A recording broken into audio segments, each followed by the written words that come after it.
রাত্রে দাঁত ব্রাশ করনি? দেখে এখন চাই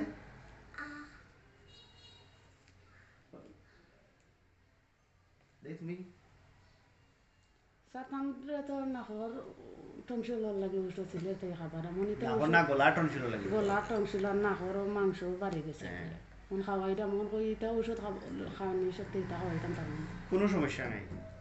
সবচেয়ে বড় বিষয় একটা জিনিস আমি হয়ে দিই, আমরা প্রত্যেকটা ফ্যামিলিতেও আমরা মাঝে কিছু ভুল ধারণা আছে।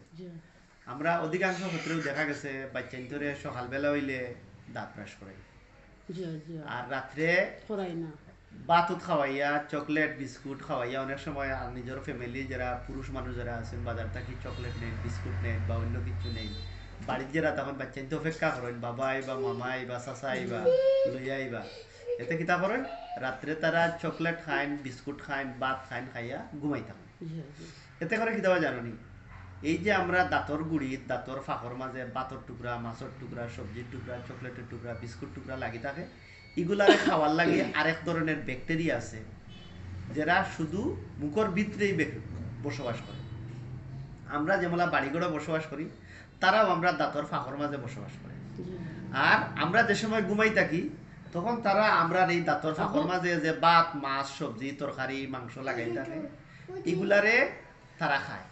খাইয়া আমরা যেভাবে প্রস্রাব করি পায়খানা করি তারাও একই নিয়মে প্রস্রাব পায়খানা করে, আর এই প্রস্রাব পায়খানা যে সময় করে তারা এক ধরনের একটা অ্যাসিড আছে যে অ্যাসিডটা পায়খানা করে, আর এই অ্যাসিডের কারণে আমরা দাঁতর যে শক্ত অংশ যেটা এনামেল অংশ এটা নষ্ট হয়ে যায়। এটা অধিকাংশ ক্ষেত্রেই হয়, যার কারণে দেখা গেছে আমরা বাচ্চার বয়স 8 বছর হয়েছে তার দাঁত ফুকা খাইলেছে। এই যে গতদিন একটা মেয়ে আমার কাছে লইয়া আইছেন 10 বছর বয়স, তার 26টা দাঁতর মাঝে সামনের 4টা দাঁত পাবে সবটা দাঁত ফুকে খাইলেছে। আমি জিগাইলাম তোমার বাচ্চা রাত্রে দাঁত ব্রাশ করে নিগো?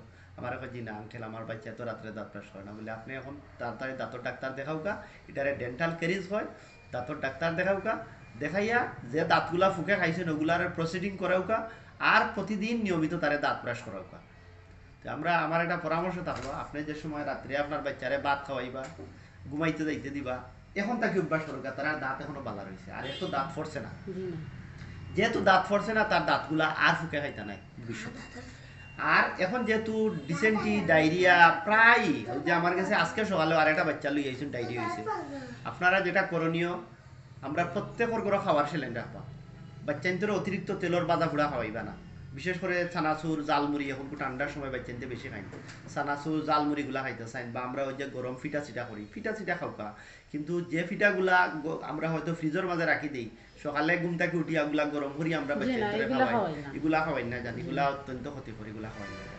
আর বাচ্চাদের প্রতি খেয়াল রাখবা, ইনশাল্লাহ আপনার বাচ্চা দেখো আপনার দাঁত বালা থাকবো স্বাস্থ্য বালা থাকবো, ডায়রিয়া হইতো না। এখন ডায়রিয়া হয়েছে ওখানে আপনার তৈলাক্ত জাতীয় জিনিস খাওয়াইবা না, যেহেতু তার পাতলা পায়খানা হয়েছে বমি করছে তার এক তরল খাবার খাওয়াইবা বেশি বেশি, বিশেষ করে খাওয়ার স্যালাইন আধা লিটার পানির বোতল একটা স্যালাইন গুলিয়ে রাখবা, বারবার খাওয়াইবা, আর আমি যে ওষুধগুলা দিব ওষুধগুলা খাওয়াইবা, ইনশাল্লাহ ভালো হইব। তো তোজন ভালো আছো? হ্যাঁ, ধন্যবাদ।